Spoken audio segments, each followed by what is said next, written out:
Well, good morning. 8:28 this morning on a Friday. Friday the 13th. And you know what? The fact that it's in October too kind of just makes it a little more spooky. Okay, yeah, I think, I'll go with that. but so far, nothing bad. Yourself? Not so far, but Hold on, let's knock on wood. yeah, exactly. we have some good movie news this weekend, though. So hopefully that will counteract any bad vibes we get from Friday the 13th. I think it could. And listen, I don't want to start with a Taylor Swift movie because I probably could spend our entire time talking about it. I'm surprised that it's you I'm talking to and not Dan. Why is Dan Gresham not here talking about Taylor Swift with me? He's a hidden Swiftie. He doesn't like to talk about it on air, but we'll I know deep down he wants to talk about it. So maybe since it is Friday the 13th, we start with scary. Exorcist. Okay, we can do that. Yeah, so obviously we've been gone for a couple of weeks here, so there are a couple of notable films that we've missed. The truth of the matter is September, not known for great movies. We missed the last week of September. October becomes Halloween movies, and those can be fun, but perhaps not the most critically acclaimed thing. So the major scary movie we missed while we were gone, well, Saw, but The Exorcist, believers, honestly, it's a movie they spent $400 million to get the rights to make a trilogy of Exorcist movies.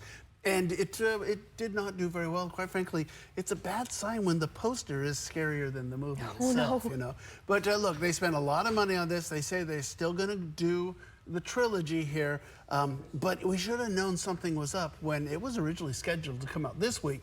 And they moved the date when Taylor Swift said, hey, I want to take this date. Sure. If the devil is scared of Taylor Swift, you know, we know that something is wrong. So, look, I was disappointed this one. It just did not work very well. This idea that these two girls go off into the woods, they come back, and oh, look, they're possessed by the devil. It's a straightforward devil possession movie.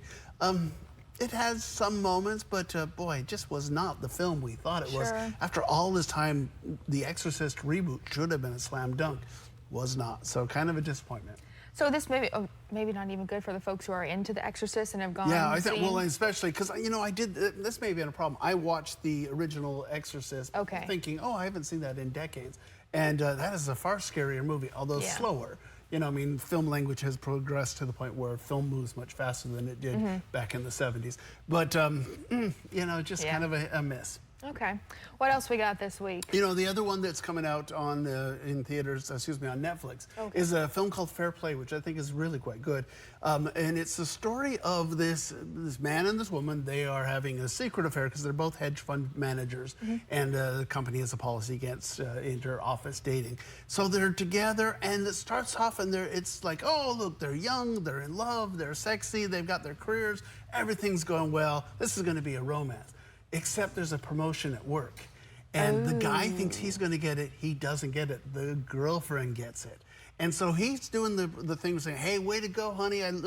Congratulations, you deserve it. But secretly, he's seething. He's just filled with jealousy. And what happens when traditional gender roles are flipped at work? How does that affect him? He's working in Wall Street, which is this, you know, male-coded profession, and now he's an underling. And she's the one who's, you know, become the boss. And she's the one, she also struggles with this, like all the guys, these Wall Street bros, they want to go to a strip club afterwards. And they go, oh, we can't do that because she's here. Well, she leans into this. Oh, and she's going to be the biggest bro of all the bros. I think it's a really well-made film. It's interesting that the stars of this, it's the woman from Bridgerton, it's a very different role for her. And it's young Han Solo from Solo, very different role for him.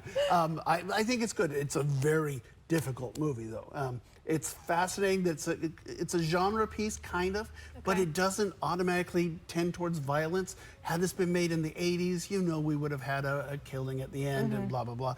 But because it's written and directed by a woman, she is more interested in the verbal, in the emotional violence. It's a tough movie. I think it's really well done. It sounds very interesting. It might be a good one to watch. Okay, so that one's on Netflix. You know, the other one that we really missed that I do want to talk about is a film called Flora and Son over on Apple. And boy, if you like, this is from a director, Carney. He's the guy who did Once. He did Sing Straight. I love his stuff, but you know, he's a very Irish director. He's all about Irish struggles. He's always about the music in particular. And so those previous movies of his have wonderful songs in them. I think they're great. This one is also about music, story of a woman. She, her son, she's a single mom, that woman, by the way, is played by Bono's daughter, Eve Hewitt. So she's got a famous dad for sure. But anyway, she's struggling with her son. He's 14 years old. She gets a guitar and says, "Hey, we're gonna," the police officer says, "Get your son a hobby because he's going to jail. He's messing up." She gets a guitar. He, like the 14-year-old, says, "I want nothing to do with the guitar." So she says, "Well, I'm going to learn to play the guitar." And she meets a guy online. He's a guitar teacher from America. And sparks start to fly. And the ex-husband, who was a bass player in a band, starts to get a little jealous. And you go, "Oh, it's a romance here and stuff." But the reason to see this movie is there's this one scene halfway through where she comes in right there and says, "What? You turn your music down. It's too loud." And she walks in and then she goes, "What is it you're saying? What is this music?" She goes, "I wrote this." And she connects with her son through his music. Oh. And this ultimately becomes a story. The romance goes out the window. It's about healing a broken family with music. I think it's so sweet. Now, that being said, it is very blue collar. There's a lot of profanity in this, but it's Irish profanity, so it's kind of lilting. It sounds sweet.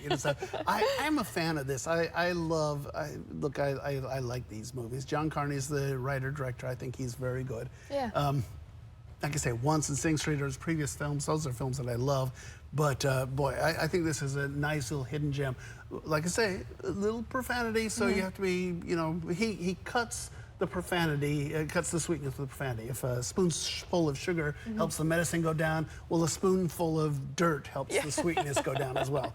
I think it's a sweet movie, so check that one out. Okay. Okay, can we now talk about? I mean, yeah, we might as well. That's on Apple, yes, that's correct. Okay, so big movie this weekend, obviously. Well, this was so big, we're talking about Taylor Swift, the Eras Tour concert movie coming out. It's supposed to come out today. Yep. So good in ticket sales that they actually opened up yesterday with the movie. Right, exactly. It is right now. Projections were saying $110 million. I think it's going to get closer to 150. It's going to be big. It will probably. I mean, the concert is. I don't think it's done it quite yet, but it's on track to be the highest grossing concert of all time. Oh, I'm sure. And I think this movie is going to get pretty close to being the highest grossing concert movie opening. The interesting thing will be, does it become the highest grossing concert movie? Because Michael Jackson has that. Right after his death, they released his concert. Right. That made $380 million. Okay. So she may struggle to hit that, but she may also win. I think this looks a lot of fun. They did not screen this for critics. I mean, because I don't get it. I'm sure there are tons of Taylor Swift fans out there going, "Well, I really want to see this movie, but what does Sean the Movie Guy think about this?" No, they don't care what I think about this movie. If you're a fan of Taylor Swift, you're going to see it, or perhaps even see it twice, right? Yes. Well, I am seeing it twice. Yes, tonight and then again on Sunday. But hey, you know what? I did come to you the other day asking if you had seen it beforehand, because I wanted to know what the surprise songs were going to be. And apparently they've cut 7 songs as well. So that's a whole, and they're good songs. Well, of course they're all good songs. Well, right, but kind of like crucial ones there. So kind of surprising there. But I don't know that. I'll be honest with you. I am not a Swiftie. I have several of her songs on my Spotify playlist, but she's not someone that means a big deal to me. But I am excited to see this movie. I mean, if you want to talk about a film that's in the zeitgeist, since Barbie, we haven't had something this big. I think this is going to be huge. I hope when you go to the theater, it's filled with fans who are dancing and singing, that it's not your typical, let's go to the movies. I know, it will be kind of a different experience, because I think there will most certainly be people standing up, screaming, dancing. I hope so, yeah. Did you make your friendship bracelets to take? I haven't yet. So. Oh, okay. Well, you might get some. You never know. Yeah, exactly. And the real question is, okay, so and by the way, it's $19.89 a ticket. It's a more expensive ticket, so if don't show up thinking you're going to pay for a regular thing, but also you can get the popcorn bucket and the soda bucket for another $19.89. And we were saying, okay, who's going to buy that? But then I was thinking, oh, I have concert memorabilia from when I was in my 20s. Those are big things. And for $40, you can get everything. And that's a much cheaper price than going to the concert. So. Well, yeah, and for a lot of folks who didn't get to go to the concert, that might be kind of their little piece of it, too. Yeah, exactly. So we should mention it's what, like 2:46, 2 hours and 46 minutes? Yeah, it's coming in on close to 3 hours. It's pretty long. So. And look, here I was saying I'd never go see a 3-hour movie with Oppenheimer. Yeah. I'm going twice for this. I'm curious if there are any trailers attached to it. I hope they just get into it, because that's... I've heard that there are a couple in the beginning that you'll get to see. So maybe we'll get the trailer for the Beyonce. Ooh, that would be fun. That should be there, because of the success of this, Beyonce's releasing her concert on December 1st. And if that sets a trend that we're going to have concert movies in theaters, I am very excited. That'll be a lot of fun. Hopefully it's not too loud for folks seeing the Airs movie for the people next door, trying to see, like, you know, The Exorcist or something. Yeah, exactly. Might be screaming too loud. Or Paw Patrol next door. So. Probably. So that one's obviously, of course, in theaters today. Any other ones coming out? That's really it for this week. I mean, we're going to start, we have Martin Scorsese next week, and then we start hitting those November films. Actually, we have a Halloween film on the last week of October, but by the time we hit November, we're talking a new Hunger Games. We do have a little hole because Dune 2 was supposed to be released and it moved into the spring of next year. But we have a new Marvel movies, we have a new Disney animated movies. I mean, once we get into November, we'll start ramping up. Hopefully everything stays. They still haven't settled the writer's strike, so hopefully everything stays. And we've got the Oscars coming up. You know, all those movies are going to start hitting too. Do you think with the movies and the writer's strike going on right now that we're going to feel it later on because they're not maybe making movies right now? Yeah, they certainly are, and I think we're stretched out. And we've, like I said, we've seen movies either. I mean, Deadpool still hasn't finished, so it's not going to make its summer date. And some of those movies have pushed. So yes, we're going to see a little bit of that. The interesting thing becomes you have all these little indie movies that had Oscar campaigns planned for them, but they don't. It doesn't work if you can't get your actors to go on, you know, the late night shows and talk about them. And so, you know, it's going to be interesting to see what happens around the Oscars. And so, kind of everything's up in flux. We'll have to continue to follow and see what we get later on down the road. We'll just go see Taylor Swift every weekend, right? There you go. That's all you need. All right, as always, thank you so much, Sean, for stopping by, giving us a preview of what's going on this weekend.